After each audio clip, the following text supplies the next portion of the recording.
नमस्कार, राम राम, खम्मा गणिसा। स्वागत आप सभी का एक बार फिर से राजस्थानी बातें का यूट्यूब चैनल पे। तो दोस्तों, हम जिला दर्शन की शुरुआत कर चुके थे और आज हम बात करने वाले हैं जयपुर संभाग के ज़िलों की, जिसमें सबसे पहले हम जयपुर ज़िले की बात करते हैं। तो चलिए शुरू करते हैं जयपुर जिला दर्शन, यानी कि अपने राजस्थान की राजधानी जयपुर, और इसका विस्तार से आज हम बात करने वाले हैं। तो सबसे पहले हम देखते हैं जयपुर के परिवहन विभाग के कोड के बारे में। तो RJ14 जयपुर का परिवहन विभाग का कोड है। फिर बात करें जयपुर के संस्थापक की, तो स्वाई जयसिंह द्वितीय के द्वारा 1727 ईस्वी में जयपुर की स्थापना की गई थी। तो जयपुर के संस्थापक हुए स्वाई जयसिंह द्वितीय। और अगर बात की जाए जयपुर के वास्तुकार की, अगर आपसे पूछ लिया जाए जयपुर नगर के वास्तुकार कौन थे, तो विद्याधर भट्टाचार्य जयपुर नगर के वास्तुकार थे। तो विद्याधर भट्टाचार्य हो गए जयपुर के वास्तुकार। अब बात कर लेते हैं जयपुर के उपनामों की।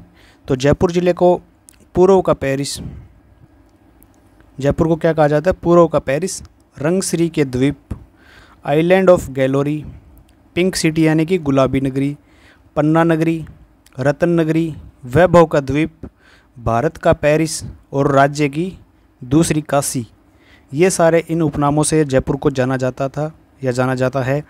और प्राचीन नामों की बात की जाए तो जयपुर को जयगढ़, रामगढ़ और ढूंढाड़ प्रदेश के प्राचीन नाम से जाना जाता था। तो प्राचीन नाम में ढूंढाड़ प्रदेश है। यहाँ पे ढूंढ नदी होने के कारण इसको किस नाम से जाना जाता था? ढूंढ नदी के कारण इसको ढूंढाड़ प्रदेश कहते थे। यहाँ पे जयगढ़ का किला, इसलिए जयगढ़ कहते हैं इसको। फिर बात करें जयपुर में कुल तहसीलों की, तो जयपुर में 22 तहसीलें हैं। 22 तहसीलें कौन कौन सी है, विस्तार से इनका नाम देखते हैं। तो सबसे पहले जयपुर, फिर कालवाड़, आमेर, सांगानेर, बस्सी, तुंगा, चाकसू, कोट खावदा, जम्बुआ रामगढ़, आंधी, चौमू, फुलेरा, सांबरलेक, माधोराजपुरा, रामपुरा डाबड़ी, जालसू, किशनगढ़ रेनवाल, जोबनेर, शाहपुरा, दुद्दू, फागी और मोजम्माबाद, ये हो गई इसकी 22 तहसीलें।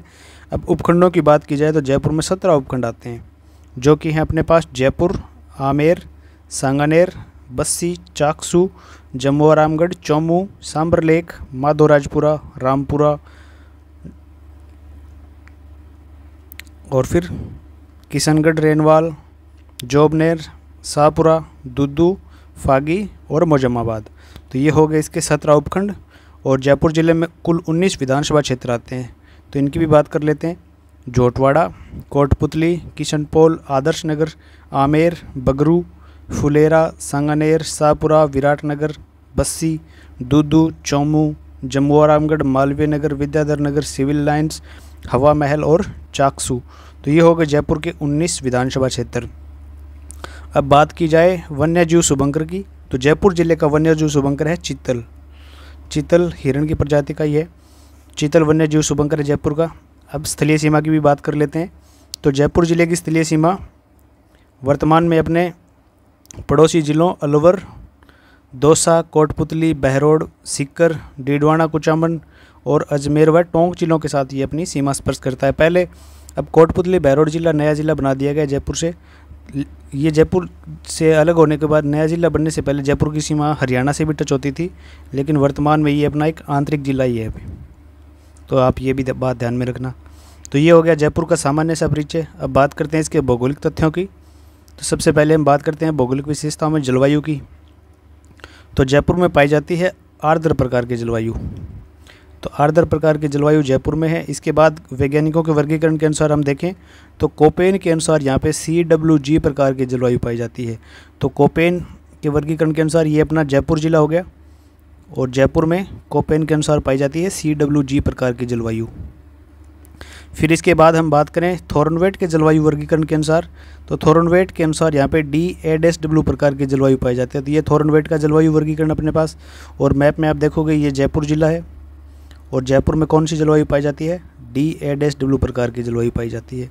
फिर त्रिवार्था के वर्गीकरण के अनुसार हम देखें तो यहाँ पे CAW प्रकार की जलवायु पाई जाती है। तो ये अपना जयपुर हो गया, और जयपुर में त्रिवार्था के अनुसार किस प्रकार की जलवायु पाई जाती है? CAW प्रकार की जलवायु। इसके बाद हम बात करते हैं जयपुर में मिट्टी की। तो यहाँ पे जलोढ़ व कछारी प्रकार की मृदा पाई जाती है।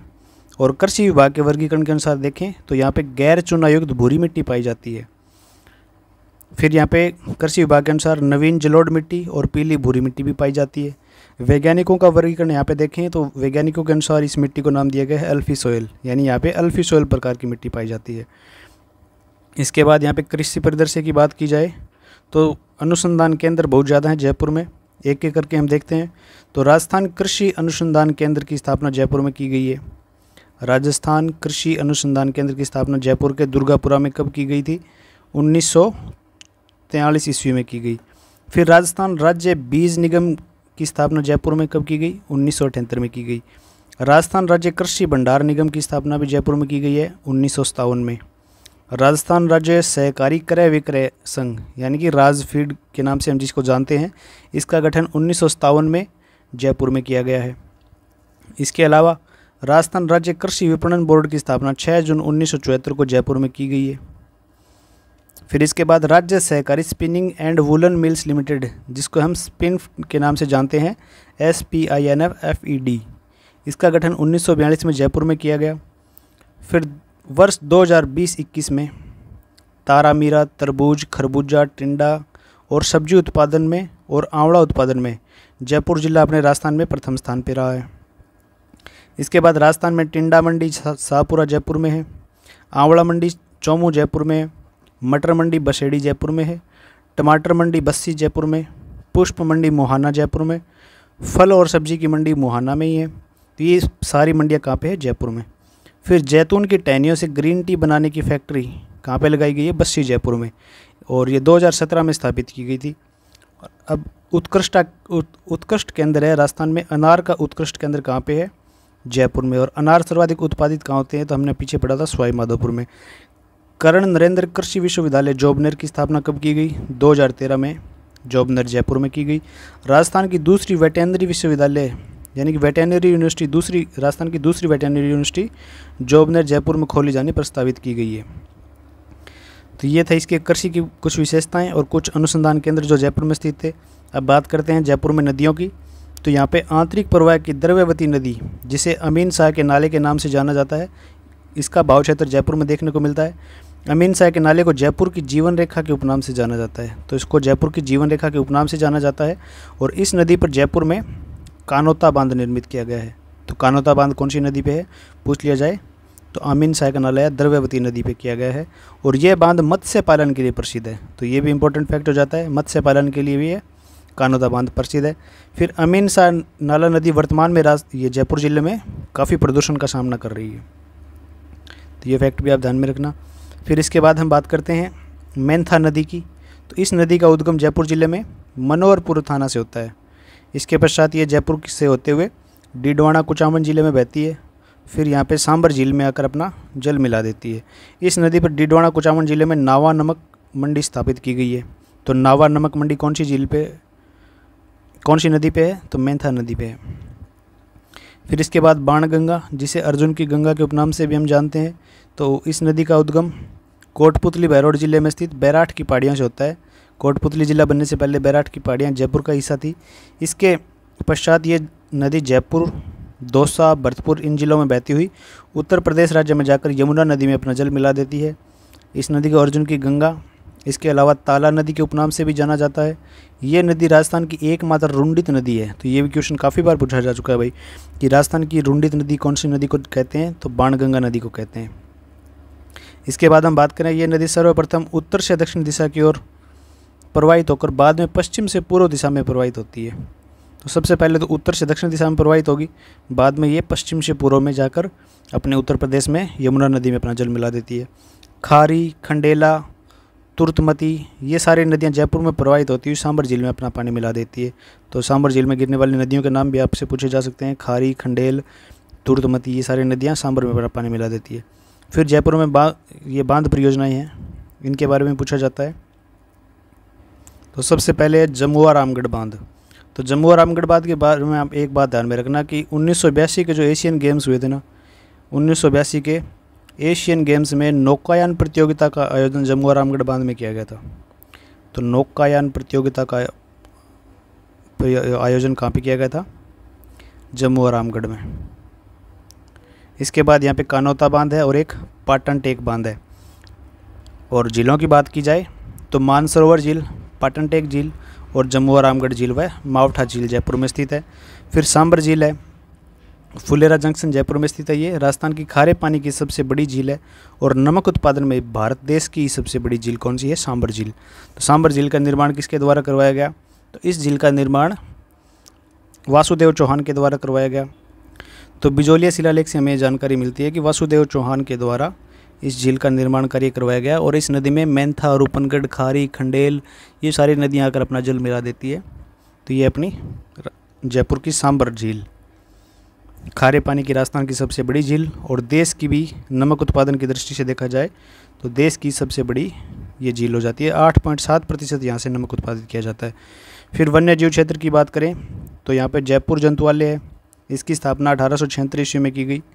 नारगढ़ जैविक उद्यान भी जयपुर में है। भालू को संरक्षण देने के लिए बियर रेस्क्यू सेंटर नारगढ़ में स्थापित किया गया है। राजस्थान का सबसे बड़ा वन्य जीव टूरिज्म कौन से ज़िले में है? जयपुर में। जम्मू और रामगढ़ अभ्यारण्य भी है, जम्मू और रामगढ़ बांध भी है। तो जम्मू और रामगढ़ अभ्यारण्य का विस्तार जयपुर ज़िले में है। इस अभ्यारण्य का मुख्य जीव क्या है? लंगूर और नीलगाय। इसके बाद अशोक विहार मृगवन भी है, यहाँ पे 1986 में ये स्थापित किया गया।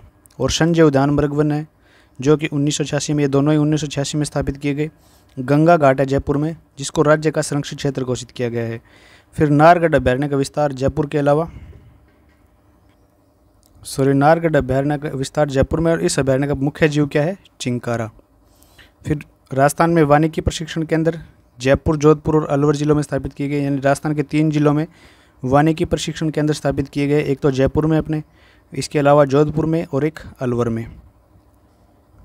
इसके अलावा कुछ और उद्यानों की बात करें जयपुर में तो अपने जयपुर में कनक वृंदावन उद्यान जयपुर में है। इसके अलावा यहाँ पर रामबाग उद्यान भी है और यहाँ पे सेंट्रल पार्क भी जयपुर में है। और क्या है जयपुर में? रामनिवास बाग भी जयपुर में है। एक रामनिवास बाग हो गया। फिर किसान बाग भी है जयपुर में, यहाँ पे डेजर्ट थीम पार्क बनाया गया है।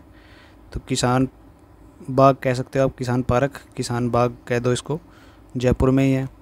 फिर सिसोदिया रानी का बाग भी है यहाँ पे, एक सिसोदिया रानी का बाग हो गया। इसके अलावा कुलिस स्मृति वन भी है यहाँ पे, कुलिस स्मृति वन। एक बटरफ्लाई पार्क हो गया। तो ये सारे उद्यान कहाँ पे है? जयपुर में। और एक खास तो हम भूल ही गए, नेहरू बाल उद्यान। तो ये सारे उद्यान कहाँ पे है? जयपुर में। तो ये हो गई इसके उद्यानों की चर्चा। अब बात करते हैं जयपुर में उद्योगों की चर्चा। तो राजस्थान में सर्वाधिक पंजीकृत औद्योगिक इकाइयाँ कहाँ पे है? जयपुर में। सर्वाधिक पंजीकृत औद्योगिक इकाइयाँ जयपुर में और सर्वाधिक लघु औद्योगिक इकाइयाँ भी कहाँ पे है? जयपुर में। राजस्थान का सबसे बड़ा औद्योगिक नगर कौन सा है? जयपुर। लेकिन हमने पिछली क्लास में पढ़ा था कि औद्योगिक नगरी के उपनाम से कौन से ज़िले को जाना जाता है? तो औद्योगिक नगरी के उपनाम से जाना जाता है अपने कोटा को। और सबसे ज़्यादा औद्योगिक इकाइयाँ कौन से में है? जयपुर में। लघु उद्योग ज़्यादा हैं अपने जयपुर में और सबसे बड़ा लघु उद्योगों की दृष्टि से सबसे बड़ा औद्योगिक नगर जयपुर को माना जाता है। फिर बात करें यहाँ पे जयपुर के सीतापुरा में, तो यहाँ पे निर्यात संवर्धन औद्योगिक पार्क स्थापित किया गया है। एक यहाँ पे बायोटेक्नोलॉजी पार्क है और एक जेम्स एंड ज्वेलरी जोन स्थापित किया गया है। इसके अलावा Mahindra and Mahindra world city says भी जयपुर में स्थापित किया गया है और एक सूचना टेक्नोलॉजी पार्क भी जयपुर में स्थापित किया गया है। फिर राजस्थान राज्य वित्त निगम RFC की स्थापना 17 जनवरी 1925 में की गई और इसका मुख्यालय किसको बनाया गया? जयपुर को। फिर राजस्थान लघु उद्योग राजसिको की स्थापना 3 जून 1961 में की गई और इसका मुख्यालय भी अपने जयपुर को बनाया गया। फिर राजस्थान राज्य औद्योगिक विकास एवं विनियोग निगम यानी रिको के जो अपने हर जिले के तहसीलों में जो बनाए गए ना रिको के क्षेत्र, उनकी स्थापना 1980 में हुई और इनका मुख्यालय किसको बनाया गया? जयपुर को। इसके बाद ग्रामीण गैर कृषि विकास अभिकरण रूडा, ये क्वेश्चन पूछा जा चुका है। ग्रामीण गैर कृषि विकास अभिकरण रूडा की स्थापना कब हुई? 1995 में हुई। इसका मुख्यालय कहाँ पे है? जयपुर में। फिर राजस्थान राज्य हथकरघा विकास निगम की स्थापना 1984 में जयपुर में हुई और इसका 1984 में हुई और इसका मुख्यालय किसको बनाया गया? जयपुर को। फिर भेड़ ऊन का प्रशिक्षण संस्थान कहाँ पे है? जयपुर में। Computer aided corporate design centre यानी कंप्यूटर के द्वारा कारपेट के डिज़ाइन किए जाते हैं, इनका सेंटर कहाँ पे है? जयपुर में। पानी के जो मीटर बनाने वाली कंपनी है कैप्सन मीटर कंपनी। कैप्सन मीटर कंपनी कहाँ पे है? जयपुर में। एशिया का बियरिंग निर्माण का सबसे बड़ा कारखाना जिसका नाम है कि national engineering industries. National engineering industries कहाँ पे है? जयपुर में। फिर राजस्थान में जयपुर शहर में हीरे और जवाहरातों के लिए शहर प्रसिद्ध है। इसका उपनाम भी हमने देखा था, रत्न नगरी के नाम से जाना जाता है। औद्योगिक क्षेत्र का राज्य में अपैरल पार्क, औद्योगिक क्षेत्र का अपैरल पार्क जयपुर में स्थापित किया गया, जगतपुरा जयपुर में। सॉफ्टवेयर टेक्नोलॉजी पार्क कनकपुरा में स्थापित किया गया है। राजस्थान में चमड़ा कॉम्प्लेक्स यानी कि लेदर कॉम्प्लेक्स मानपुरा मोचड़ी जयपुर में ही है। केंद्र सरकार की कंपनी है एक हिंदुस्तान नमक कंपनी जो कि सांबर झील पर स्थित है। यहाँ पर यह कंपनी सांबर साल्ट परियोजना 1964 के अंतर्गत भारत सरकार की देखरेख में नमक का उत्पादन करती है। तो ये सारी हो गई जयपुर ज़िले की औद्योगिक जानकारियाँ। एक बार अच्छे से इनको दोबारा रिवाइज कर लेना। काफ़ी क्वेश्चन पूछे जाते हैं जयपुर की औद्योगिक इकाइयों से, तो आपको ध्यान में रखना है कौन कौन से केंद्र यहाँ पे स्थापित किए गए हैं, कौन कौन सी औद्योगिक इकाइयाँ हैं यहाँ पे। अब ऊर्जा संसाधनों की बात कर लेते हैं। तो ऊर्जा संसाधन में कुछ फैक्ट निकल के आते हैं जयपुर से। तो राजस्थान का पहला सौर ऊर्जा से संचालित ATM कहाँ पे लगाया गया? मनोहरपुरा जयपुर में। तो ये क्वेश्चन काफ़ी बार पूछा जा चुका है। इसके बाद सौर ऊर्जा से विद्युतीकृत होने वाला राजस्थान का प्रथम गाँव जयपुर का कौन सा गाँव है? नया गाँव जयपुर। ये भी क्वेश्चन पूछा जा चुका है, ये भी पूछा जा चुका है। तो ये फैक्ट आप सारे ध्यान में रखना। अब बात कर लेते हैं जयपुर में खनिजों की। तो जयपुर में लोहा, मैग्नीज और बेरिलियम के भंडार मौजूद हैं। लोहे की बात करें तो राज्य में लोहे का प्रमुख उत्पादक क्षेत्र चौमू जयपुर के में मोरिजा बानोला क्षेत्र है। तो मोरिजा बानोला क्षेत्र लोहा उत्पादन का प्रमुख क्षेत्र है। मैग्नीज की बात की जाए तो जयपुर में मैग्नीज के भंडार प्राप्त हुए हैं। और राज्य में सर्वाधिक मैग्नीज के भंडार कहाँ पे है? बांसवाड़ा में। तो बांसवाड़ा जिले में तो राजस्थान के सर्वाधिक मैग्नीज के भंडार हैं और जयपुर में मैग्नीज के भंडार भी देखने को मिले हैं। फिर बेरिलियम की बात करें तो जयपुर के गुज्जरवाड़ा से बांदौर सिंदरी तक, तो गुज्जरवाड़ा से बांदौर सिंदरी तक बेरिलियम के प्रमुख भंडार मौजूद हैं। तो बेरिलियम के प्रमुख भंडार जयपुर के गुज्जरवाड़ा से बांदौर सिंदरी तक है। फिर अब्रक की बात करें तो जयपुर के बंजारी व लक्ष्मी में प्रमुख अब्रक की खाने हैं। एक तो बंजारी में और एक खान का कहाँ पे? लक्ष्मी क्षेत्र में अब्रक की यहाँ पे प्रमुख खाने हैं। अब बात कर लेते हैं जयपुर की पशु संपदा की। तो ये क्वेश्चन भी करंट का काफ़ी बार पूछा गया क्वेश्चन है। RSODF द्वारा कृत्रिम गर्भाधान हेतु प्रथम हिमीकृत वीर्य बैंक की स्थापना बस्सी नगर जयपुर में की गई है। तो RSODF द्वारा कृत्रिम गर्भाधान हेतु प्रथम हिमीकृत वीर्य बैंक की स्थापना कहाँ पे की गई है? बस्सी जयपुर में। गोवंश संवर्धन पार्क कहाँ पे है? गोवंश को बढ़ावा देने के लिए संवर्धन पार्क जयपुर बस्सी जयपुर में है। और ये राजस्थान में गोवंश की विदेशी नस्लों का प्रजनन केंद्र है। तो विदेशी नस्लों की जो गायों के प्रजनन किया जाता है, इन नस्लों का केंद्र कहाँ पे है? ये गोवंश संवर्धन पार्क बस्सी जयपुर। गोवंश की मेवती, कोसी और कोठी नस्ल का प्रजनन केंद्र बस्सी जयपुर में है। 16वें पशु विज्ञान केंद्र की स्थापना जोबनेर जयपुर में की गई। तो पशु विज्ञान केंद्र 16वें नंबर का कहाँ पे स्थापित है? जोबनेर जयपुर में। राजस्थान में गौशाला की शीर्ष संस्था पिंजरापोल। तो पिंजरापोल गौशाला की शीर्ष संस्था कहाँ पे है? जयपुर में। फिर राजस्थान का दूसरा पशु विश्वविद्यालय जयपुर में बनना हमने पीछे पढ़ा, बनना ये प्रस्तावित है। फिर हाथीगांव जयपुर में। अपने एशिया में कुल 3 हाथीगांव हैं, जिसमें से एक अपने भारत में जयपुर का हाथीगांव है। आमेर के कुंडा गांव को हाथीगांव के रूप में विकसित किया गया है। ये एशिया का तीसरा हाथीगांव है और एशिया में कुल 3 ही हाथीगांव है। एक तो अपने श्रीलंका में, एक थाईलैंड में और ये अपना भारत वाला हो गया जयपुर के आमेर के कुंडा गांव वाला। तो ये भी फैक्ट आप ध्यान में रखना। फिर परिवहन विभाग की बात करें तो जयपुर का आरजे कोड हमने पढ़ लिया कि 14 है। फिर जयपुर में मेट्रो की शुरुआत कब हुई? 3 जून 2015 को मानसरोवर से चांदपोल के मध्य पहली मेट्रो ट्रेन चलाई गई। और ये मेट्रो का कार्य कितने फेज़ में किया गया है? 2 फेज़ में, A और B 2 फेज़ में मेट्रो का कार्य किया जा रहा है। राजस्थान का प्रथम अंतर्राष्ट्रीय हवाई अड्डा कौन सा हवाई अड्डा? सांगानेर अंतर्राष्ट्रीय हवाई अड्डा जयपुर में। और इसे अंतर्राष्ट्रीय हवाई अड्डे का दर्जा कब मिला? 29 दिसंबर 2005 को। और वर्तमान में इसका संचालन किसके द्वारा किया जा रहा है? इंडियन एयरलाइंस के द्वारा न किया जाकर इसका संचालन किया जा रहा है अडानी ग्रुप के द्वारा। तो अडानी ग्रुप के द्वारा इसका संचालन किया जा रहा है। संचालन आपसे पूछ ले, सांगानेर हवाई अड्डे का संचालन तो अडानी ग्रुप कर रहा है वर्तमान में। तो ये सारे जयपुर की भौगोलिक परिदृश्य की बातें हमने कर ली है। अब आगे बढ़ते हैं और देखते हैं कला, संस्कृति और साहित्य में क्या मुख्य भूमिका निभाता है जयपुर? तो सबसे पहले हम बात करते हैं जयपुर में शीला देवी के मंदिर की। शीला देवी, जिसको अन्नपूर्णा के मंदिर के नाम से भी जाना जाता है। आमेर के शासक मानसिंह प्रथम ने बंगाल विजय के पश्चात इस देवी की प्रतिमा को आमेर में स्थापित किया था। शीला देवी जयपुर के कछुआ वंश की क्या है? इष्ट देवी। इनका मंदिर सफ़ेद संगमरमर से निर्मित किया गया है और शीला देवी के बाईं और अष्ट धातु की हिंगलाज माता की मूर्ति भी स्थापित की गई है। और इनका मंदिर कहाँ पे स्थित है? ये आमेर के महलों में स्थित है ये मंदिर। इस मंदिर में स्थित मूर्ति को राजा मानसिंह, हमने पढ़ लिया कि 16वीं शताब्दी में जस्सोर बंगाल के शासक केदार खोराकर यहाँ पे लेके आए थे। फिर इसके बाद छींक माता या छींच माता भी लिखा हुआ मिलता है कुछ जगह छींक लिखा हुआ होता है। जयपुर में गोपाल जी के रास्ते में इनका मुख्य मंदिर है और इनका प्रतिवर्ष माघ शुद्ध सप्तमी को इनका मेला लगता है। फिर संत रज्जब जी, आजीवन दुल्हे के वेश में रहने वाले संत रज्जब जी का जन्म सांगानेर जयपुर में हुआ। ये दादू दयाल के शिष्य थे और आजीवन दुल्हे के वेश में रहे हैं। और सांगानेर से यहाँ पे प्रधान पीठ यहाँ पे सांगानेर है और यहीं से इन्होंने दादू पंथ का प्रचार प्रसार किया। इनके प्रमुख ग्रंथ कौन कौन से? एक तो रज्जब वाणी और एक सरवंगी। फिर जयपुर में जगत शिरोमणि मंदिर। इस मंदिर का निर्माण आमेर के महाराजा मानसिंह की रानी कनकावती द्वारा अपने पुत्र जगत सिंह की याद में इस मंदिर का निर्माण कराया गया और जगत सिंह के नाम पर इसका नाम रख दिया गया जगत शिरोमणि मंदिर। इस मंदिर में श्री कृष्ण जी के काले पत्थर की मूर्ति विराजमान है और इस मंदिर में वही मूर्ति विराजमान है जिसकी पूजा कौन किया करती थी? मीराबाई। तो मीराबाई जिस प्रतिमा की पूजा किया करती थी वह मूर्ति जगत शिरोमणि मंदिर में स्थापित की गई है। इसका निर्माण राजा मानसिंह की रानी कनकावती द्वारा अपने पुत्र जगत सिंह की याद में करवाया गया और इसी के नाम पे इसका नाम जगत शिरोमणि मंदिर रख दिया गया। फिर जमुआई माता का मंदिर। जम्मू रामगढ़ जयपुर में स्थित है। इनको अन्नपूर्णा माता के नाम से भी जाना जाता है और ये कछुआ वंश की क्या है? कुल देवी। कछुआ वंश की इष्ट देवी हमने ऊपर पढ़ लिया है। शीला देवी तो क्या है? कछुआ वंश की इष्ट देवी। और कुल देवी कौन सी माता है? जमुआई माता। इसके बाद नकटी माता का मंदिर। तो ये नकटी माता का मंदिर जय भवानीपुरा गांव में गुज्जर प्रतिहारकालीन मंदिर है ये। और ये मंदिर कौन सी माता का माना जाता है? दुर्गा माता का मंदिर माना जाता है।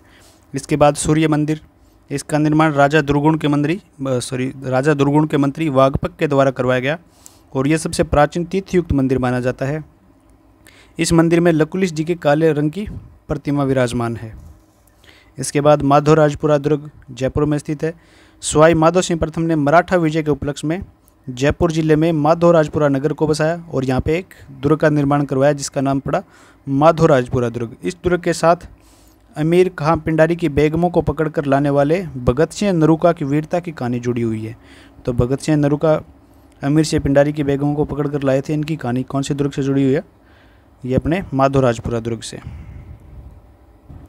तो ये तस्वीर आप देख लेना अच्छे से। ये ऊपर नीचे हो गई है। ये तस्वीर यहाँ पे आनी थी, ये यहाँ पे आनी थी। एक बार आप अच्छे से ध्यान में रख लेना कि कौन सी तस्वीर कौन से। कहीं आप ये समझ बैठोगे ये सूर्य मंदिर है और ये आप समझो दुर्ग है। नहीं है, ये इतना तो आप समझते ही होंगे।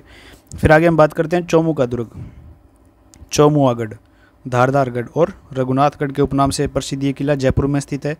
इस दुर्ग में ध्रुवपोल और पश्चिमाभिमुखी दो प्रवेश द्वार हैं। एक तो ध्रुवपोल है, एक पश्चिम की ओर मुख है जिसका पश्चिमाभिमुखी।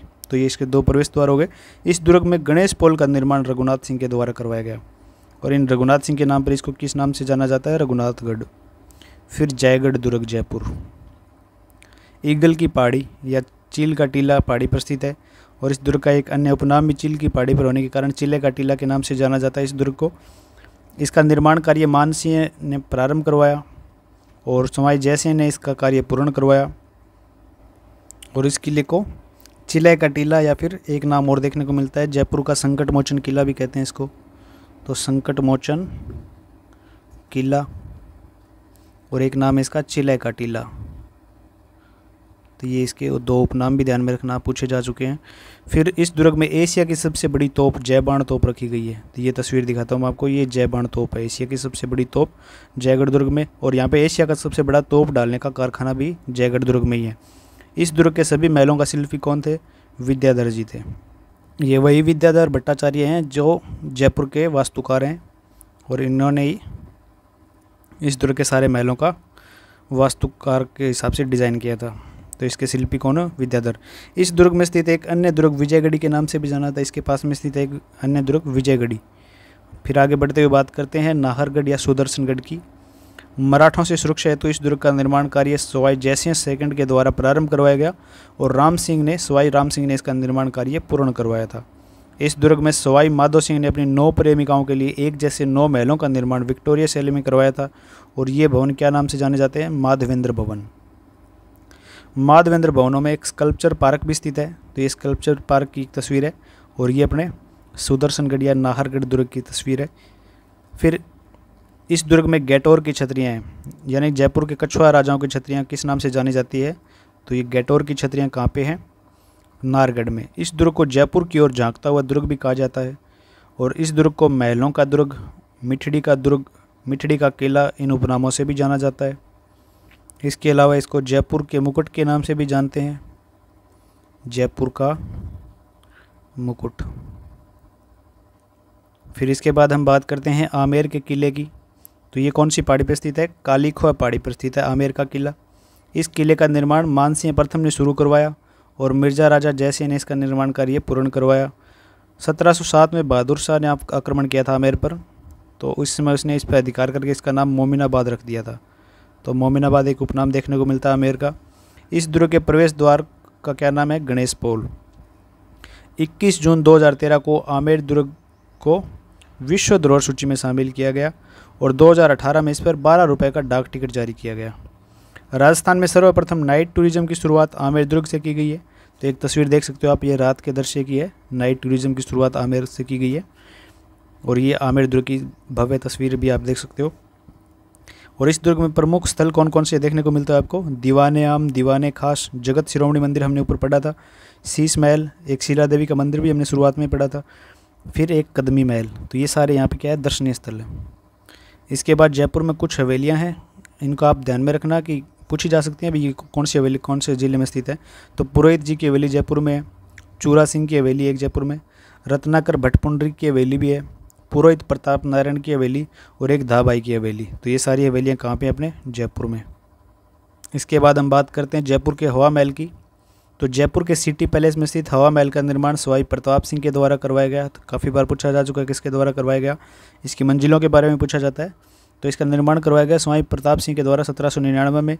बिना नींव के सीधा समतल जमीन पर भगवान कृष्ण के मुकुट की आकृति में बना ये महल है। तो आप देख सकते हो इसकी आकृति एक प्रकार के मुकुट के समान इसकी आकृति बनी हुई है और ये 5 मंजिला महल है जिसमें कितनी खिड़कियाँ हैं? 953। तो ये भी पूछा जा चुका है। इसे जयपुर का हृदय, विंड्स ऑफ पैलेस, राजस्थान का एयर दुर्ग, इन सारे उपनामों से इसको जाना जाता है। इस महल के शिल्पी थे लालचंद। इस हवा महल में 5 मंजिलों के नाम ऊपर से नीचे ये काफ़ी बार क्रम से पूछे गए हैं।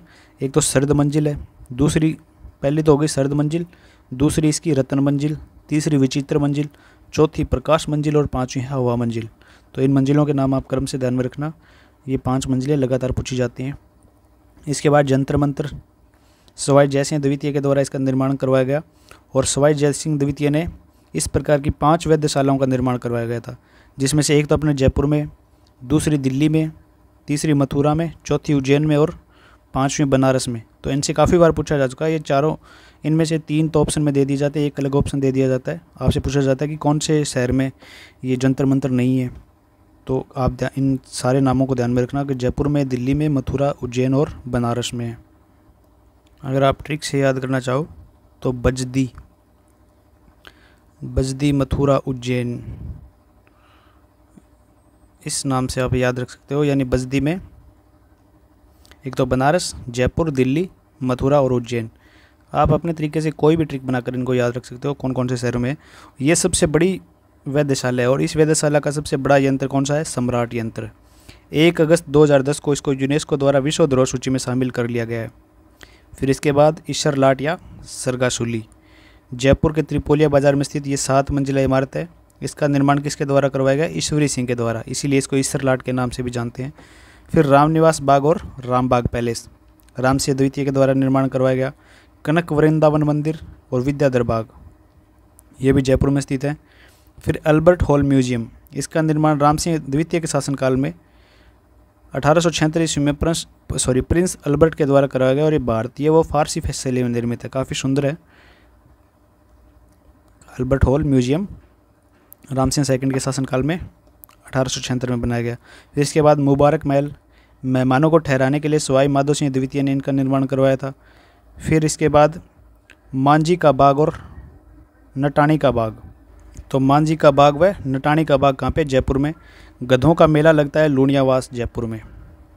इसके बाद शीतला माता का मेला चाकसू जयपुर में प्रतिवर्ष शीतलाष्टमी यानी कि चैत्र कृष्ण अष्टमी के दिन ये मेला लगता है। फिर फूल पत्ती की साड़ी जोबनेर जयपुर की प्रसिद्ध है।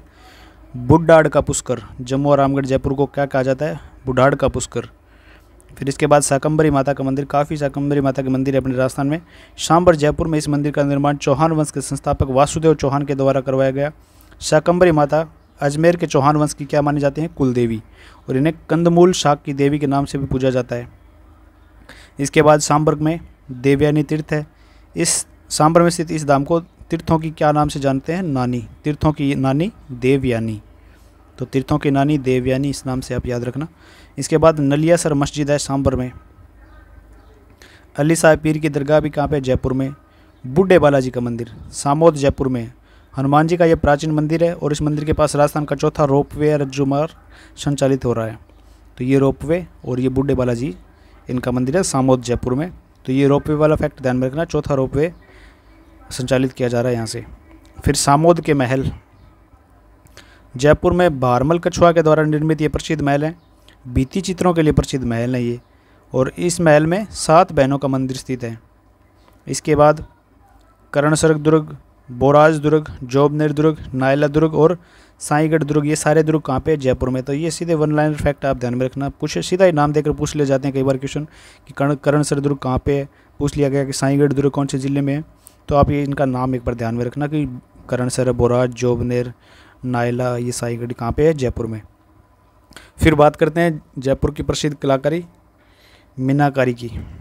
विभिन्न रंगों की मूल्यवान रत्नों पर मीने की सहायता से तथा सोने चांदी के आभूषणों पर चित्रकारी करना या रंग भरने की कला को क्या कहते हैं? मीनाकारी कहा जाता है। इस कला का उद्भव कहाँ से माना जाता है? पर्शिया, ईरान से। और यहाँ पे अपने कौन लेके आया? तो मानसिंह प्रथम द्वारा इस कला को लाहौर से जयपुर में लाया गया। वर्तमान में जयपुर की मीनाकारी कला प्रसिद्ध है और इसके प्रमुख कलाकार पूछे जाते हैं कुदरत सिंह और मुन्ना लाल। इनके गुरु कौन है? चरण सिंह। तो ये होगी मीनाकारी कला। और अपने कुदरत सिंह जो है इनको 1988 में पद्मश्री भी दिया गया है।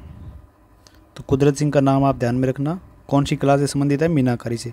फिर इसके बाद कुंदन कला, सोने व चांदी के आभूषणों पर कीमती पत्थरों की जड़ाई करना क्या कहलाता है? कुंदन कला। कुंदन कला जयपुर की प्रसिद्ध है। इसके अलावा जयपुर की क्या क्या प्रसिद्ध है? एक मुरादाबादी कला, पीतल की मीनाकारी, संगमरमर की मूर्तियाँ। जयपुर की संगमरमर की मूर्तियाँ विश्वविख्यात हैं। एक 250 ग्राम पाव रजाई भी आती है जयपुर की। ओढ़नी, लहरिया या चुनरिया भी जयपुर का प्रसिद्ध है। गलीचा और पाव रजाई हमने देख लिया कि जयपुर की प्रसिद्ध है। तो ये सारी चीज़ें कलाकारियाँ जयपुर की है। हस्तशिल्प उद्योग के अंतर्गत ये सारी आती हैं। तो जयपुर की ये सारी प्रसिद्ध है, ध्यान में रखना आप कौन कौन सी। मीनाकारी हो गया, कुंदन कला हो गया, मुरादाबादी कला, पीतलों की मीनाकारी, संगमरमर की मूर्तियाँ, 250 ग्राम पाव रजाई, ओढ़नी, लहरिया, गलीचा। इसके अलावा सांगानेरी प्रिंट, बगरू प्रिंट और क्या है? ब्लू पोट्री भी कहाँ की है? जयपुर की। और एक बंदेज कला। तो मैं इनके भी नाम लिख देता हूँ जो नहीं है यहाँ पे। सांगानेरी प्रिंट अभी जयपुर का, सांगानेर का प्रसिद्ध है ये सांगानेरी प्रिंट। इसके अलावा ब्लू पोट्री, ये तो आप सभी को पता है इसलिए ये नाम लिखे नहीं गए यहाँ पे। फिर एक बगरू प्रिंट। इसके अलावा और क्या है? सांगानेरी हो गया, ब्लू पोट्री भी हो गया, बगरू भी हो गया, और क्या रह गया? एक बंदेज कला। ओढ़नी को बांध कर उसका अलग अलग रंग किए जाते हैं, वो बंदेज कला। ये सारी कलाकृति कहाँ की प्रसिद्ध है? जयपुर की। फिर बात करते हैं तमाशा ख्याल। मूलतः कहाँ का है? महाराष्ट्र का ये मूलतः है। लोकनाट्य, इसका प्रारंभ जयपुर में महाराजा प्रताप सिंह के काल में हुआ था। प्रताप सिंह जिन्होंने हवा महल का निर्माण करा था, उनके समय में इसका प्रारंभ किया गया। वासुदेव भट्ट ने गोपीचंद और हीर रांझा नामक तमाशा प्रारंभ किया था। ये लोकनाट्य जयपुरी ख्याल और ध्रुपदी गायक का मिश्रित रूप माना जाता है। तो ये तमाशा ख्याल कहाँ का? जयपुर का, ध्यान में रखना बस। ढूंढाड़ चित्रशैली, जयपुर ढूंढाड़ चित्रशैली। इसकी बात करते हैं तो सवाई प्रताप सिंह का काल इस शैली का स्वर्ण काल कहा जाता है। सवाई प्रताप सिंह के शासनकाल में महाभारत, रामायण, कृष्ण लीला, गीत गोविंद आदि पर चित्र बनाए गए थे। इस शैली पर मुगल शैली का प्रभाव सर्वाधिक देखने को मिलता है। इस शैली का प्रमुख रंग कौन सा है? केसरिया, पीला, हरा और लाल। प्रमुख चित्रकारों के बारे में पूछा जाए, साहिब राम, मोहम्मद शाह, सलीम ग्राम, लालचंद, रामजी दास, घासीराम, त्रिलोक, हीरंद, लक्ष्मण राम और रघुनाथ। तो इन चित्रकारों के नाम पूछे जाते हैं, तो एक बार आप अच्छे से इनको अपने दिमाग में बिठा लेना कि कौन से चित्रकार कौन सी चित्र शैली से है। फिर इसके बाद इस शैली में व्यक्ति शैली के चित्र अधिकतर जयपुर शैली में, यानी कि व्यक्तियों के आदमकद चित्र वगैरह ये कौन सी शैली में बनाए जाते हैं, जयपुर शैली में। इस शैली में वृक्षों में पीपल और पपीता, पक्षियों में मोर के चित्रों की प्रधानता दी गई है। चित्रों पर जस्ते का प्रयोग किया गया है। आदमकद भित्ति चित्रण की परंपरा इस शैली की विशिष्ट पहचान है। इसके बाद पुरुषों को दाढ़ी विहीन, हाथ में तलवार और पैरों में जूतियाँ पहने हुए दिखाया गया है। स्त्रियों को अंडाकार चेहरा, मीन जैसी यानी मछली जैसी आंखें, पैरों में कसीदाकारी की जुतियाँ, कुरान पढ़ती हुई शहजादी, भिखारी को भिक्षा देती हुई राजकुमारी, ये सारे महिलाओं के चित्र किए गए हैं इसमें। इसके बाद आमेर चित्र शैली। तो इस शैली का मिर्ज़ा मान सिंह और मिर्ज़ा जयसिंह के काल को विकसित करने वाला काल है यहाँ का। इस शैली पर मुगल प्रभाव स्पष्ट देखने को मिलता है। इस शैली में कृष्ण लीला, लैला मजनू, हाथी घोड़े, कुश्ती, दंगल आदि से संबंधित चित्र अधिक चित्रित किए गए हैं। इस शैली की प्रमुख विशेषता क्या है? प्राकृतिक रंग और हरा रंग। इस शैली में प्रमुख वृक्षों में पीपल का चित्र, और इस शैली में बिहार सतसई पर आधारित चित्र बने हुए हैं। इस शैली में चित्रित ग्रंथ आदि पुराण और भगवत यशोधरा चित्र ये सारे प्रमुख माने जाते हैं। और सवाई ईश्वरी सिंह का आदमकद चित्र इस शैली का प्रसिद्ध चित्र है। तो सवाई ईश्वरी सिंह का चित्र ये पूछा जा चुका है। ईश्वरी सिंह का चित्र आदमकद चित्र प्रमुख है। सॉरी, ये तो मैंने गलत बता दिया, ये ढूंढाड़ चित्र शैली का है ये। तो ये ईश्वरी सिंह का आदमकद चित्र कौन सी शैली का है? ऊपर लिखना था मेरे को, ये ढूंढाड़ चित्र शैली का है। ये आदमकद चित्र इस शैली में है ना, ढूंढाड़ वाले में। तो सवाई ईश्वरी सिंह का ये आदमकद चित्रों की बात कहाँ पे लिखी हुई थी इसमें, वहाँ पे आप लिख लेना। इस शैली में आदमकद चित्र यहाँ पे ईश्वरी सिंह का लिख लेना आप। सवाई ईश्वरी सिंह का आदमकद चित्र प्रसिद्ध है। आमेर हो गई अपने आमेर शैली। इसके चित्रकारों के बारे में पूछ लिया जाए तो इसके चित्रकारों में प्रमुख आते हैं पुष्पदत्त, एक तो पुष्पदत्त, मुरली और एक हुक्कल, ये नाम देखने को मिलते हैं प्रमुखतः, तो ये भी ध्यान में रख लेना आप। फिर इसके बाद शास्त्रीय नृत्य, कथक। कथक के प्रवर्तक कौन माने जाते हैं? भानोजी महाराज। उत्तरी भारत का एकमात्र शास्त्रीय नृत्य कौन सा है? कथक नृत्य। जयपुर कथक नृत्य का सबसे आदिम घराना कौन सा है? जयपुर घराना। तो कथक नृत्य का सबसे आदिम घराना पूछा जाता है, कौन सा घराना है? जयपुर घराना। इसके अलावा जयपुर घराना संगीत के लिए भी प्रसिद्ध है। तो जयपुर घराना संगीत के लिए भी जाना जाता है। संगीत में बात करें हम तो इसके प्रवर्तक कौन माने जाते हैं? भूपत खां। भूपत खां यहाँ के प्रवर्तक माने जाते हैं। और क्या बात इसकी देखने को मिलती है? ये अपना जयपुर घराना एक बीकानेर का घराना भी है। तो बीकानेर घराने के प्रवर्तक कौन माने जाते हैं? तो बीकानेर घराने के प्रवर्तक माने जाते हैं रज्जब अली खान। रज्जब अली खान, ये फैक्ट भी ध्यान रखना आप जयपुर घराने के बारे में। इसके बाद जयपुर प्रजामंडल की स्थापना 1931 में कर्पूर चंद पाटनी के द्वारा इस प्रजामंडल की स्थापना की गई। और हीरालाल शास्त्री और जमनालाल बजाज का संबंध कौन से प्रजामंडल से है? जयपुर प्रजामंडल से। एकीकरण की बात की जाए तो जनसंख्या की दृष्टि से राजस्थान की सबसे बड़ी रियासत कौन सी थी? जयपुर थी। 1941 की जनसंख्या के अनुसार जयपुर रियासत की कुल जनसंख्या कितनी थी? 30 लाख। और सबसे छोटी रियासत कौन सी थी? तो छोटी रियासत थी शाहपुरा। शाहपुरा की जनसंख्या थी 1941 के समय 16,000। तो इसके अलावा कुछ और महत्वपूर्ण तथ्य भी रह जाते हैं जयपुर के बारे में, इनकी भी बातें कर लेते हैं कि राजस्थान संस्कृत अकादमी, जयपुर में इस अकादमी की स्थापना 1980 में की गई। और इस अकादमी में त्रैमासिक पत्रिका का क्या नाम है? सवरमाला। तो ये इन पत्रिकाओं को इनके नाम ध्यान में रखना आप। सवरमाला कौन सी अकादमी की है? संस्कृत अकादमी की। उर्दू अकादमी की स्थापना की गई 1979 में और संस्कृत की 1980 में। राजस्थान सिंधी अकादमी की स्थापना भी जयपुर में की गई 1979 में। और यहाँ से रिहाण पत्रिका, ये भी ध्यान में रखना आप, रिहाण पत्रिका कौन सी की? सिंधी अकादमी की। फिर राजस्थान ब्रज भाषा अकादमी जयपुर में स्थापित की गई 1986 में। और यहाँ की पत्रिका क्या है? पत्रिका ब्रज शतदल। ब्रज शतदल पत्रिका यहाँ से प्रकाशित की जाती है। फिर राजस्थान संगीत अकादमी, ये भी जयपुर में हमने ऊपर बात की थी। इसके अलावा हिंदी अकादमी, हिंदी ग्रंथ अकादमी, हिंदी ग्रंथ अकादमी की बुक आती है ना, जब भी कोई किसी एग्ज़ाम में प्रूफ देना हो आपको, तो हिंदी ग्रंथ अकादमी की पुस्तकों का लगाते हैं ना अपने, तो हिंदी ग्रंथ अकादमी, इसकी स्थापना कब की गई? 1969 में, जयपुर में ही है ये। फिर सदीक खां मांगणियार लोक कला एवं अनुसंधान परिषद लोकरंग, जयपुर में इसकी स्थापना 2002 में की गई। तो सदीक खां मांगणियार लोक कला एवं अनुसंधान परिषद, जिसको शॉर्ट में कहते हैं लोकरंग, इसकी स्थापना की गई जयपुर में। राजस्थान पुरातत्व एवं संग्रहालय विभाग जयपुर में, इसकी स्थापना 1950 में की गई। जवाहर कला केंद्र जयपुर में स्थित है। विश्व का सबसे बड़ा चांदी का पात्र सिटी पैलेस जयपुर में रखा गया है। विश्व का सबसे बड़ा है, ये ध्यान में रखना, विश्व का सबसे बड़ा चांदी का पात्र सिटी पैलेस जयपुर में है। हरिदेव जोशी पत्रकारिता विश्वविद्यालय कहाँ पे है? जयपुर में। इसके अलावा राजस्थान विश्वविद्यालय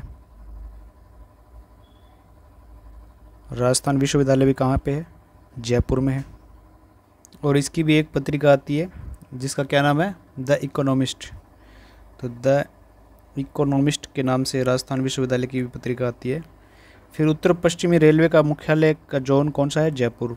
अजीत कुमार, इनका संबंध आता है, जयपुर जिले के निवासी हैं ये। आग से पेंटिंग बनाने वाले राजस्थान के एकमात्र कलाकार हैं। फिर 2007-8 में इन्होंने अपना नाम Limca book of world record में दर्ज करवाया था। नायला गांव हमने पढ़ा था, जयपुर जिले का ये गांव इंटरनेट से जुड़ने वाला प्रथम गांव है। तो इंटरनेट से जुड़ने वाला प्रथम गांव काफ़ी बार पूछा जा चुका है, नायला गांव जयपुर। बगरू जयपुर में वस्त्रों की रंगाई छपाई बगरू प्रिंट के लिए प्रसिद्ध है, पढ़ चुके हैं हम। कुकस जयपुर अमेरिकी कंपनी आयशर पोलारिस के द्वारा कुकस में स्पोर्ट्स कार बनाने के हेतु 24 जुलाई 2013 को कारखाना स्थापित किया गया। फिर चाकसू प्रशस्ति जयपुर जिले के चाकसू से प्राप्त हुई है। गोइल वंश की इससे जानकारी मिलती है। इस प्रशस्ति के लेखक कर्णिक बानू और उत्कीर्णकर्ता भाईल था। तो भाईल के द्वारा उत्कीर्ण की गई, लिखा गया भानु के द्वारा। चाकसू प्रशस्ति प्राप्त हुई जयपुर के चाकसू से, और गोइल वंश की इससे क्या मिलती है? जानकारी। फिर प्रमुख व्यक्तित्वों में हीरालाल शास्त्री, इनका जन्म जोबनेर जयपुर में हुआ। राजस्थान में सर्वप्रथम 30 मार्च 1949 को संभागीय व्यवस्था की शुरुआत किसके द्वारा की गई? हीरालाल शास्त्री के द्वारा। तथा राजस्थान के एकीकरण के चौथे चरण में, यानी राजस्थान के वर्ध चरण के ये प्रधानमंत्री बने। इन्होंने 1929 में जीवन कुटीर नामक संस्था की स्थापना की। इनकी प्रत्येक पुस्तक का नाम क्या है? प्रत्यक्ष जीवन शास्त्र। प्रसिद्ध गीत प्रलय प्रतीक्षा नमो नमः, प्रलय प्रतीक्षा नमो नमः गीत किसका है? हीरालाल शास्त्री का। एशिया में मीटर गेज का सबसे बड़ा रेल यार्ड फुलेरा जयपुर में। हीरालाल शास्त्री के बारे में एक बात और याद आती है, आपने पढ़ा होगा जेंटलमैन एग्रीमेंट। जेंटलमैन एग्रीमेंट किसके मध्य हुआ था? तो ये जेंटलमैन एग्रीमेंट किसके मध्य हुआ? हीरालाल शास्त्री और इसके किनके मध्य हुआ? मिर्जा इस्माइल के मध्य, यानी इनके और मिर्जा इस्माइल के मध्य ये जेंटलमैन एग्रीमेंट हुआ था। और वनस्थली विद्यापीठ की स्थापना इन्होंने की थी, हम पढ़ चुके हैं। तो आगे बढ़ते हैं। एशिया में मीटर गेज का सबसे बड़ा रेलवे यार्ड फुलेरा जयपुर में है। और रेल यार्ड की बात आ रही थी। और राजस्थान का प्रथम महिला रेलवे स्टेशन कौन सा है? राजस्थान का प्रथम महिला रेलवे स्टेशन कौन सा है? तो गांधीनगर जयपुर। गांधीनगर जयपुर का स्टेशन का है प्रथम महिला रेलवे स्टेशन। महिला की बात आ गई तो राजस्थान का प्रथम महिला विश्वविद्यालय भी कहाँ पे है?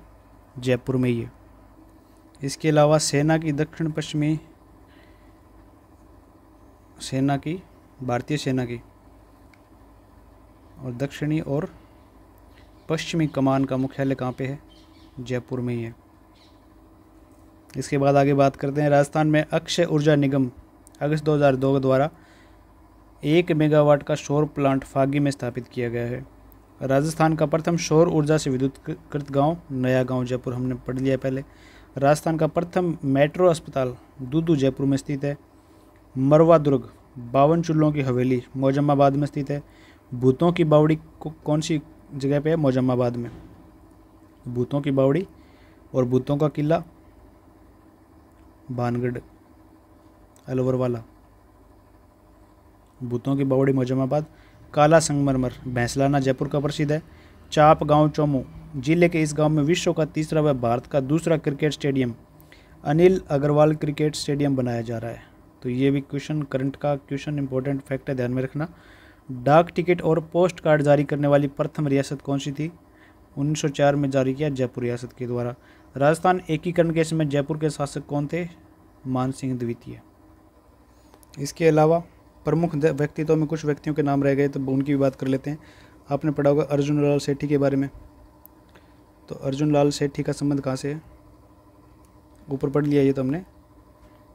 इनका जन्म 1880 में हुआ था और इन्होंने वर्धमान पाठशाला की स्थापना की, जयपुर से इनका संबंध आता है।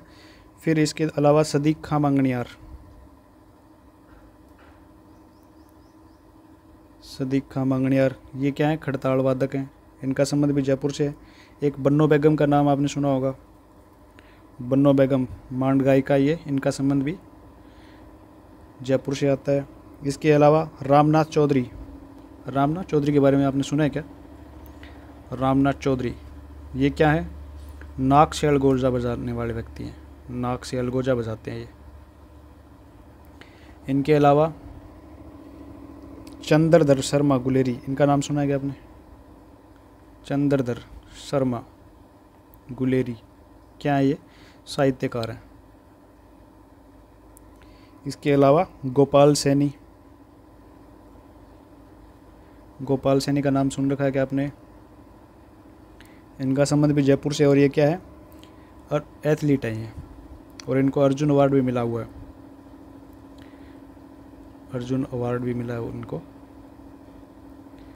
फिर आगे हम बात करें प्रमुख व्यक्तित्व में, तो अनु भरतिया का नाम आपने सुना है क्या? अनु भरतिया आर्किटेक्ट हैं ये, आर्किटेक्ट तो समझते हो ना आप, वो वास्तुकार। इन्होंने क्या क्या डिज़ाइन किया है? एक तो अपना जयपुर का SMS हॉस्पिटल है ना, तो इसमें एक OPD टावर बना हुआ है, OPD टावर, इसके वास्तुकार है ये। और जयपुर में पत्रिका गेट बना हुआ है, जयपुर का पत्रिका गेट है, इसके वास्तुकार भी यही है। फिर जयपुर में वैक्स म्यूजियम है, यानी मोम के पुतले बनाए गए हैं, तो वैक्स म्यूजियम।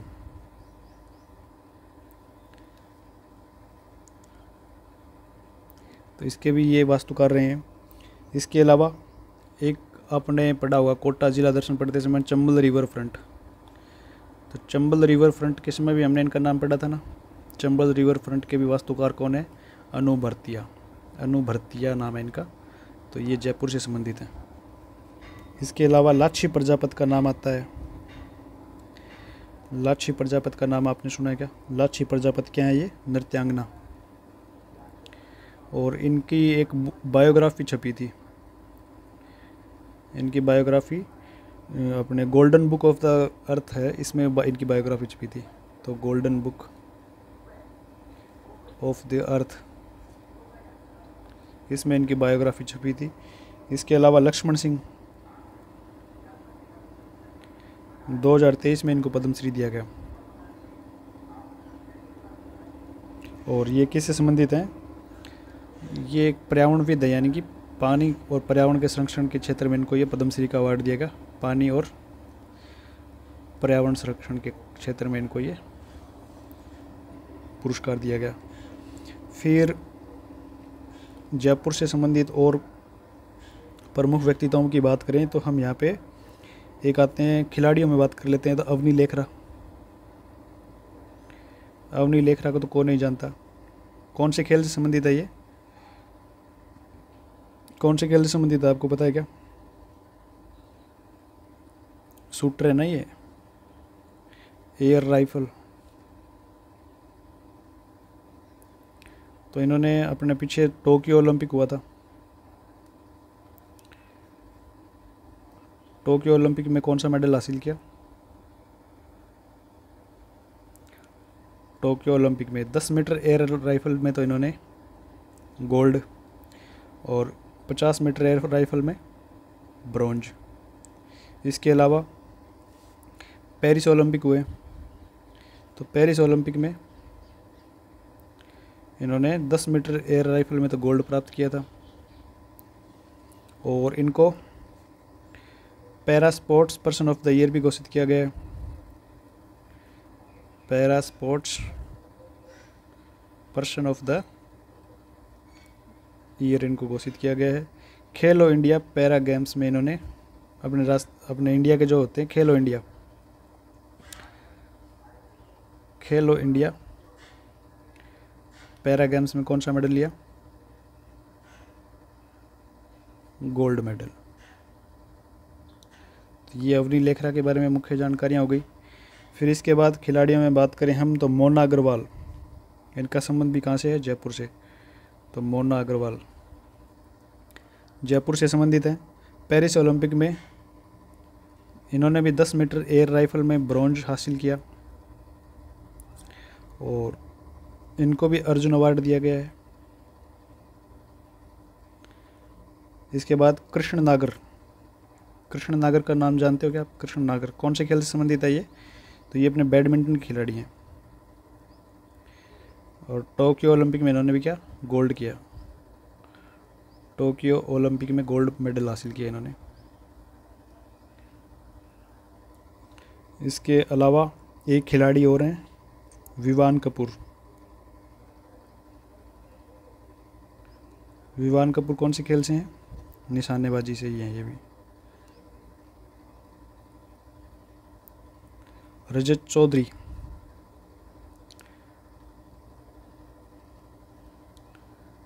चौधरी का संबंध भी जयपुर से ही है और ये कौन से खेल से आते हैं? तीरंदाजी से। तो ये खिलाड़ी हो गए सारे। फिर पंडित लक्ष्मी भट्ट तेलंग का नाम आपने सुना होगा। पंडित लक्ष्मी भट्ट तेलंग किससे संबंधित है? ये ध्रुपद गायकी से। और इनको 2024 में पद्मश्री दिया गया। एक माया टंडन है, मेडिकल के क्षेत्र में इनको भी पद्मश्री दिया गया।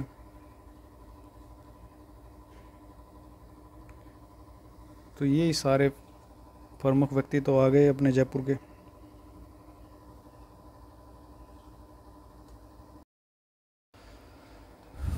तो जयपुर ज़िले के बारे में सारे इंपॉर्टेंट फैक्ट्स की चर्चा हमने कर ली है। क्लास थोड़ी लंबी हो गई है, आशा करता हूँ कि ये क्लास आपको हेल्पफुल साबित होगी, लेकिन हमने कोशिश की है कि एक ही क्लास में पूरा समेट लिया जाए। तो ये क्लास थोड़ी लंबी तो होगी लेकिन हेल्पफुल साबित होगी, मैं ऐसी आशा करता हूँ। अगर आपको ये क्लास, अगर आप लास्ट तक पहुँचे हो, मेरी ये बात सुनने के लिए यहाँ तक पहुँचे हो, तो क्लास को लाइक करना। अगर आपको थोड़ी भी मेहनत अच्छी लगी हो तो क्लास को लाइक कर देना।